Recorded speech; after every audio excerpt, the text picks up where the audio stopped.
This video is brought to you by Bokksu. Head on over to the link in the description and not only get your hands on some truly traditional Japanese snacks, but also the history and culture behind them.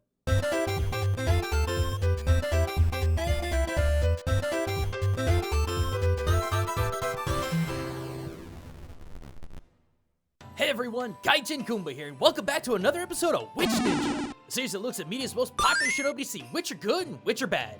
And really, this topic shouldn't be a surprise to anyone. We told you guys back in April we were coming back to Ninjala when it was closer to release, and with the game having just come out, I think it's time we make good on covering those 100 different nods and references we alluded to in our previous analysis. I mean, last time we spent the better part of 15 minutes just explaining the legitimacy of Ninja Gum.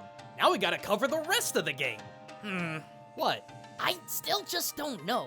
I get there was something to say about the possible utility of ninja using shikle, but just look at this. Look at all these clothes. The kunai knit cap, the kunai headdress, the charmant mini dress, the street ninja garb, the moonlight jumpsuit, even what this game calls the traditional ninja suit. This ain't ninja. This is, God, I hate to say it, this is pretty freaking weeaboo. And it's not just preteen fashion either. It seems like the entire world is caught up in pop culture ninja tropes. In what I could reasonably assume to be New York, you've got shuriken rentals, the Statue of Liberty is now holding shinobi makimono scrolls instead of the tabula ansada, and finally we have the new Broadway sellout, The Ninja, a musical for the whole world, alongside advertising for The Kunoichi, coming soon, August 10th.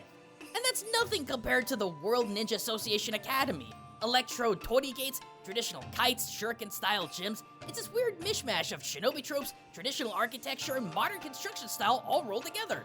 But you wanna know the worst of it? There is, I kid you not, a ninja dab. It's like Pop Ninja took over the freaking world. Why? Do you really want to know? Yes! Aliens. I'm sorry? I'm 100% serious. You want to know why the whole world got swept up in shinobi fever? Because according to a game blurb, Goomchi, this game's mascot, is, quote, an extraterrestrial life form come to Earth hundreds of years ago with the fall of a meteor and took up residence in Iga. Are you actually trying to say that an advanced alien life form landed in Iga by random chance, turned into a colossal ninja weeaboo, and through the spread of its futuristic technology integrated itself and its obsession with shinobi into the modern world for over 100 years? Hey, you said it, not me. And as much as it pains me to say it, I could absolutely see this ninja trope transformation happen if an advanced life form landed in Iga and went native. For as much as I do love Iga, and for all the history it has, it does feel very uncomfortably tropey. Everything, and I do mean everything, is ninja themed. Ninja bathrooms, ninja Wi-Fi, even a multilinguistic ninja waifu that guides tourists around. And boy, don't that attire look familiar. If an advanced life form from space landed in Iga, grew to obsess over everything ninja, and adapted all of its tropes into its advanced technology that mankind would inevitably integrate into society, yeah, I could absolutely see a ninja apocalypse happening. In a very real way, Ninjala's world is surprisingly accurate to modern-day Iga and its modern take on ninja. But that being said, for as tourist trappy as Iga may feel, it still holds truths within its museums and historical hotspots, as does true ninja history and culture reside deep within the pastel-colored presentation of Ninjala. Well, it has been our mission statement for almost a decade now that popular media is molded by folklore and history. Screw it, I'm game. Awesome. But first, there were a handful of more generalized nods that I really wanted to talk about. In our last Ninjala video, I briefly mentioned the drones and the bounce pad, so let me quickly go over those in just a bit more detail. I always thought it was a quirky design choice to make the drones the way that they are in Ninjala, because they're basically upside-down Dharma dolls.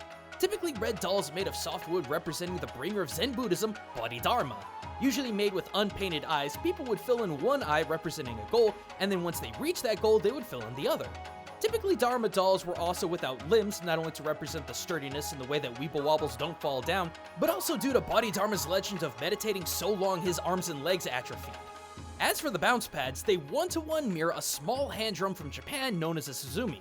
Now I'm sure any fan of Demon Slayer has seen this thing before, but in reality, this drum is an accompaniment instrument for all manner of ultra-traditional Japanese performances, like Minyo folk music as well as No and Kabuki.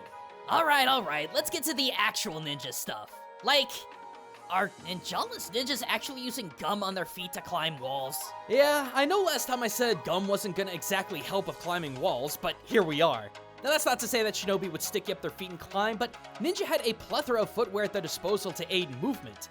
For example, Mizukaki were special Zori sandals that had an extremely wide-edged heel which allowed a ninja to spread their surface area much further when walking through swampy marshes, while slip-on ashiko cleats aided in the ninja's ability to climb wood and earth, both of which were the primary materials for architecture in Japan.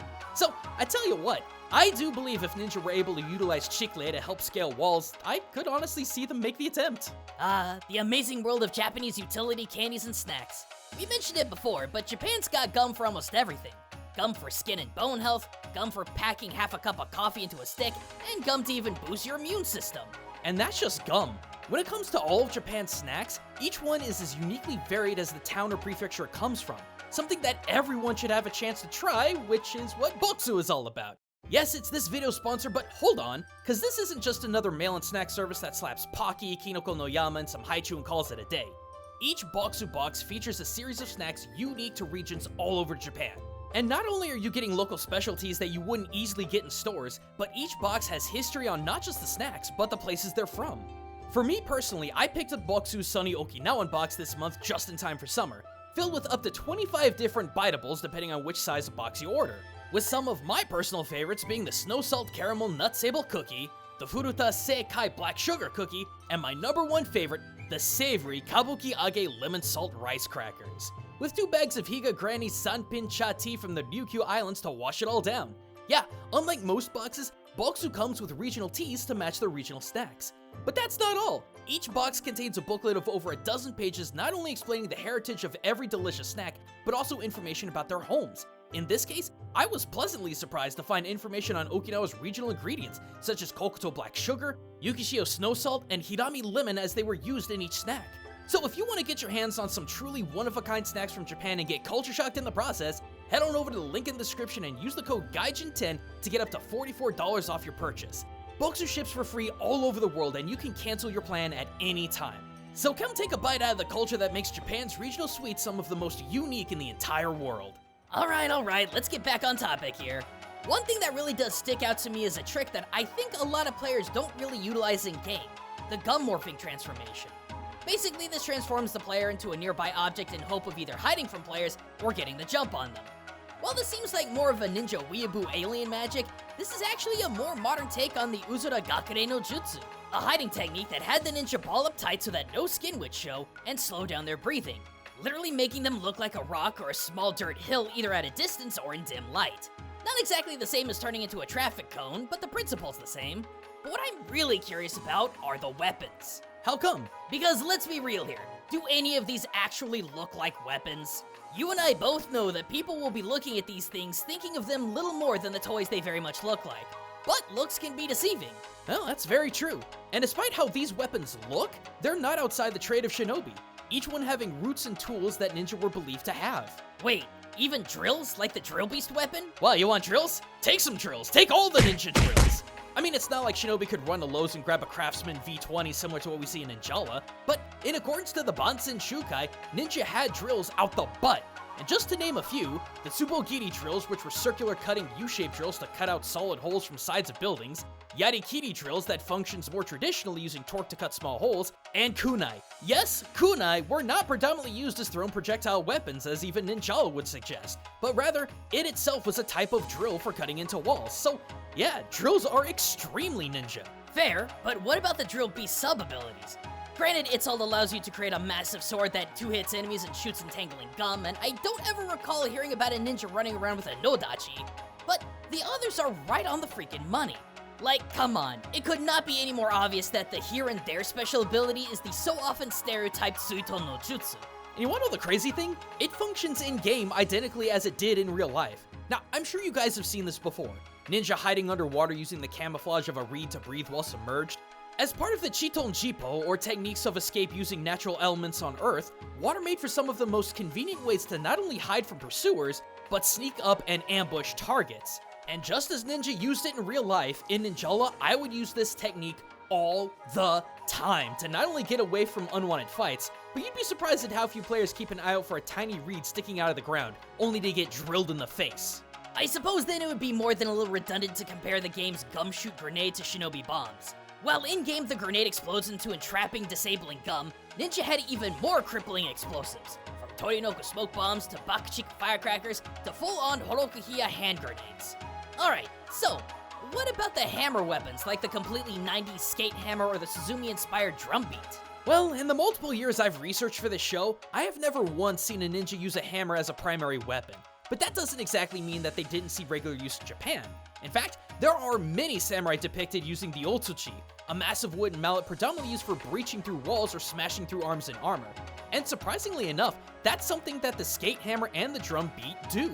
While the drum beat's Echo Scream special smashes your opponent into a lengthy stun, the skate hammer's Power Buster special smashes your opponent's weapon, forcing them to make a new one. So, not super ninja, but still very culturally inspired. Let's see. Next we got the Trick Ball Ninja Yo-Yo.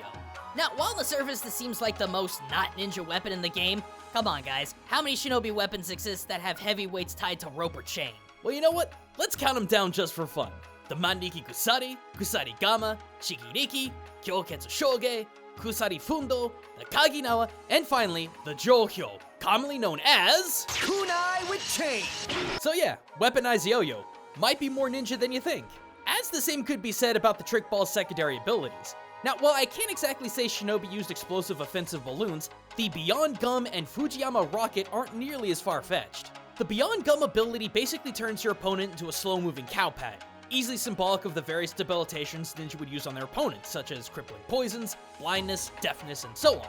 And the Fujiyama Rocket, the hand-launched missile that detonates into a huge circular explosion? Well, again, we're dealing with 16th century tech here, but ninja had their own wide varieties of Hiya rocket-propelled arrows, tipped with explosive heads and or lined with a small powder charge to give the extra propulsion to the arrow.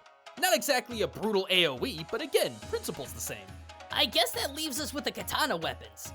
The Ippon Katana really doesn't have much to write home about though. The weapon itself parries the straight-edge ninja toe, but as far as the abilities go, you got the charging slash, which, okay, that's a small dash forward, and the ninja tornado, which at the very most could be a nod to the Futon no Jutsu, a Tendon Jippo technique that has the ninja utilizing clouds of dust and dirt being kicked up in the wind to make an escape, not turning into a tornado and knocking people around.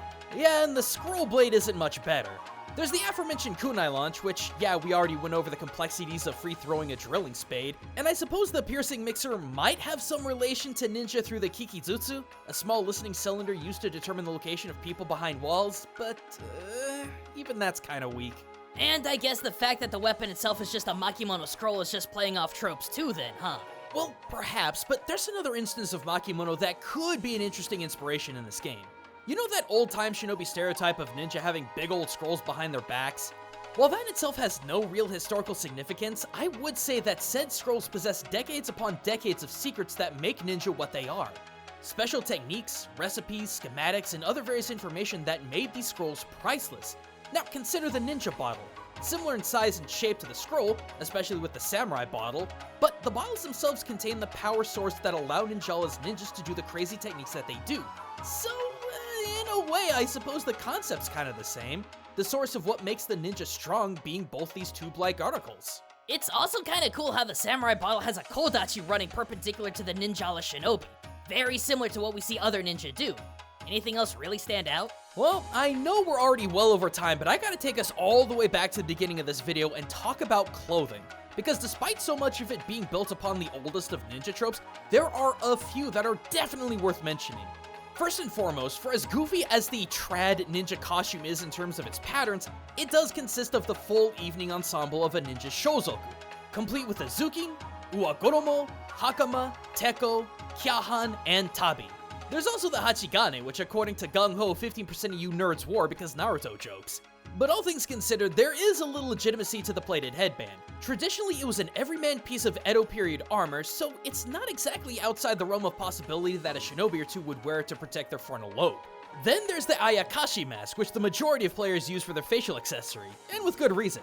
Ayakashi, also known as yokai, bakemono, etc., were great fearful folklore figures that ninja would hide their identities behind while also scaring the crap out of their enemies. In fact, the Kumo Gakure Ryu school of ninja specialized in the use of demonic masks. And if you need any further proof to the legitimacy of shinobi using masks, at the Iga Ninja Museum, 4 such masks lay side by side. The Iga no Shiki, or 4 demons of Iga, represented 4 monsters of earth, water, fire, and, wizard. which according to the Taiheki, were themselves precursor shinobi. Yeah, I'm kinda having a hard time piecing this one together myself, but the point is, a demonic mask made for a good tool for a ninja to catch an enemy off guard. I think it's important to note as we wrap everything up that at the time of putting this video together, we've only had the Ninjala demo and other sources of information to draw these conclusions. By the time this video goes out and the game is live, there's no telling how many more ninja references we can find in this game. But we open that challenge up to you guys. What are some things we missed? Or what are some new developments in the game that make it truly ninja-worthy? Let us know! But after you do that, don't forget to check out this video's sponsor Bokksu by hitting up that link in the description and use the code Gaijin10 to get up to $44 off. Take a literal bite out of Japan's culture. It's rich, chocolatey, salty, chewy culture. And as always everyone, thanks for watching. If we haven't already been streaming the crap out of Ninjala over on our Twitch channel, we will be definitely doing so shortly, so be sure to check it out. And be sure not to miss out on our previous Ninjala video, as well as our deep dive into monster hunters Shara Ishvalda and their origins in Buddhism. Because next time, we're going to be wrapping up that beast just in time for Electrion. But until next time, everyone, this is Gaijin Goombah, signing out.